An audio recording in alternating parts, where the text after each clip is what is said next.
talking to the Parliamentary Secretary in the Ministry of Sport and Youth Affairs, Senator the Honourable David Nakhid. Good evening, sir.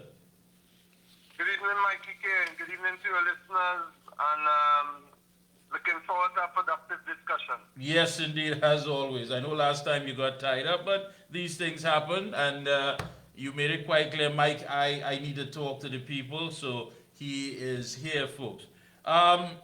Around the corner, we're looking at, of course, the budget, and one of your recent posts that you did post it on social media is your mission to uplift and empower families along the East-West corridor, honoring the legacy of compassion and service instilled by your late parents who devoted their lives to giving, serving, and caring for these communities. I mean, it's been basically 6 months. You've been out there, you've been interacting, and even before the elections, you were out there, of course, talking to people and what have you. How much of this, according to the Prime Minister, the youths will be, of course, a big part of the upcoming budget? And if so, where would you like some of this to go to help the young people of this country?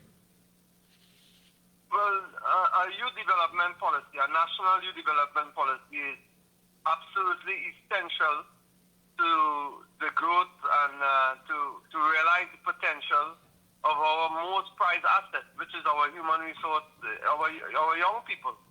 I mean, we can't afford, like the PNM did in the last decade, to neglect youth development.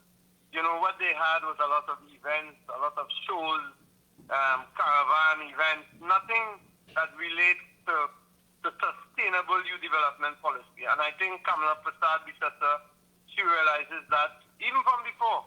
If you look at 2010, 2015, there's an emphasis on youth development, emphasis on sport and outreach in the community. And there's going to be more of that now when the budget is read. And we look forward elatedly, Mikee K, to have a real profound impact on our young people. It's about time. You know, but the thing about it, Senator, is that, you know, it's not easy to reverse the effects of a culture. I mean, when it gets to culture, it means that it is totally embedded in the social DNA, the fabric of our communities. And this has not just taken place overnight. I mean, this has been going on for way too long. And many people have talked about it. I mean, you know, when you look at the fact that how mommy live, how granny live, how uncle live, and it's just going on, somewhat of a social generational curse. You know, that word might be too strong, but I don't think so. Because no, that's not too strong, Mikey. And what you're saying is not lost on me at all. And you have your finger on the pulse by exactly what you're saying. So don't be afraid, or I know you're not afraid, but don't be embarrassed to say it at all. What the PNM has done in the last 10 years, and even before, in their whole existence, was establish a sort of dependency syndrome, where that was okay. I mean, so you look at all the programs that they're quick to talk about now, then they can never be sustainable in a country getting ready for the 21st, well, we're in the 21st century, but looking to take our country forward out of small island developing status. We have to have, I mean, URP and CPEP, and those are things that should prepare people for long-term employment. There must be some entrepreneurial element to it where people will later have access to financing, access to the banks, and they don't. All we had was people in a cycle of poverty, and I know that's what you mean. I know that's what you're talking about, and because you are also a product of the East-West corridor, so as I am. So we have to make things in a way where our people, they have not only sustainable employment, but they can break the cycle of poverty that they have been in for the last 62 years under the PNM. Enough is enough. It's either we take the bull by the horns, as Persad-Bissessar is doing, and make meaningful change, and you know, change sometimes it hurts, there's pain, but then there's progress. And that's exactly what we know we will be seeing under our government. Yeah, but you know, like again, and you're so correct. But when you look at the fact that there are those who definitely don't want to play catch up, they don't want to go forward and join us in the 21st century. And then you ask yourself, what is holding them back? Why do they feel so committed to something that has never been beneficial to them? I mean, earlier on, we spoke to the Minister of Public Administration and Artificial Intelligence, Senator the Honourable Dominic Smith, and he made it quite clear that this is all about efficiency. It is all about cost saving. It is all about the creation of a truly digital nation. And Trinidad and Tobago is expected to lead this new digital revolution. But how do you get into the psyche of people to say, listen, this is big. This is who we are. This is what we want to be represented as, and not just stay in a corner and feel that you need to be obligated to something that has never served you. Well, that entails having a vision, first of all.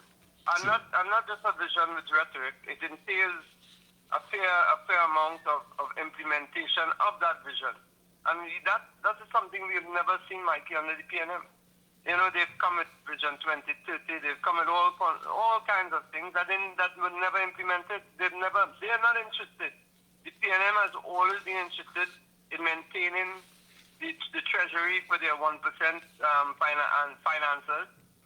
We know that is well known now.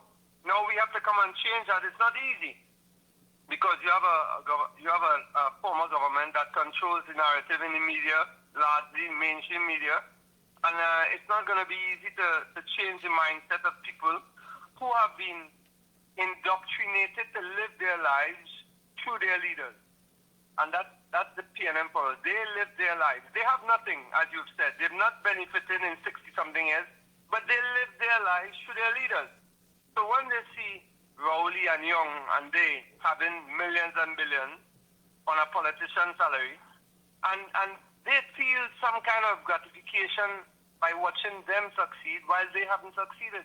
No, it's a serious form of indoctrination that we need to break, and we intend to do so now in this 5-10 years that we'll have, God willing. Yeah, I mean, the task is not going to be easy, and I know that Kamala Persad-Bissessar is definitely courageous. She's bold, and you're right, grabbing the bull by its horns, and I think that's what it is required at this time. I mean, when you hear people talking about the loss of programs such as CPEP and URP, these things had to be readjusted. There had to be a reset to all that is taking place because there are things that are bigger than these programs. Correct, absolutely correct. And one of them is to break that never-ending cycle of poverty that these people seem to be in. You know, nobody can tell me, as you know, about the corridor. And I've seen people that have played football with the young people, and they're still in the same dead-end jobs. Their children are in the same dead-end jobs, and they can't see the light at the end of the tunnel. Now, Pamela Persad-Bissessar, as you've said, she's coming courageously, and she's made definitive statements and with a serious intent to them that we have to change this, and of course who's gonna cry foul? It's the people that will benefit in millions of dollars, the contractors, the 1% financiers. They're gonna throw everything at us, Mikee K, everything at us, everything on the kitchen sink, because they want to maintain their grip on the treasury, their hold on all the contracts that are given out. They want all of that. They want to keep maintaining their families at the expense of the larger population. It will not be allowed. It will not be allowed. And I agree with you. You did, of course, recently on the grandparent bill, you said that this could earn Trinidad and Tobago up to billions of US dollars, when in fact that you were basically saying that it sort of opened the pool of our athletic ability, about athletes that we can, of course, get to represent us on the world stage. Expand on that, please. Well, here you have a grandparent legislation which has been adopted by every country in the world except 5. And Trinidad was one of that 5. Over 200 countries adopted this legislation. To the benefit, countries with much larger player pools in all athletics, in track and field, in football, volleyball, they have adopted that law. We were one of 5 countries who who did not adopt this law in any form or fashion. And it sat at the table of the PNM because, as I said before, they have no vision and definitely no intention to implement anything. So what we did, what the Honourable Persad-Bissessar, she expanded on that vision as well. What she said, well, okay, let's expand it in a way that we could see our people coming in and reaching out to the diaspora, where they feel a connection again to Trinidad and Tobago. So they don't have any more to just ruminate and imagine about their connection to Trinidad and Tobago. She made it real. And what that does, it creates a connection, economic connection as well, because we're going to make the ease of doing business, which was so difficult under the PNM, we're going to make the ease of doing business something that's welcoming again to investors from outside. So once we open up that to citizens, to normal citizens, and they feel they have a sense of belonging in Trinidad and Tobago, there will be increased investment in Trinidad and Tobago. There will be increased remittances in Trinidad and Tobago. By all accounts, this was close to 200 million by the central bank account of remittances. And what we want to do is make sure that, you see, people hear remittances, they think about people sending money to Western Union only. That's not true. That's a wrong interpretation of what are remittances.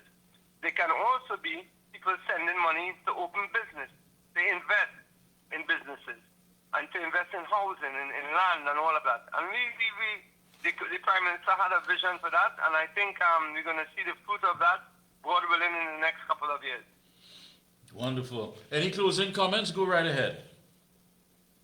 I just would like Trinidad and Tobago to pay attention, to guard their democracy, to guard their privilege, to guard what we are trying to do as a government, which is break that cycle of poverty all across the board, to remove the stranglehold that the PNM 1% financiers had on this country for 10 years and for almost 60 years of existence.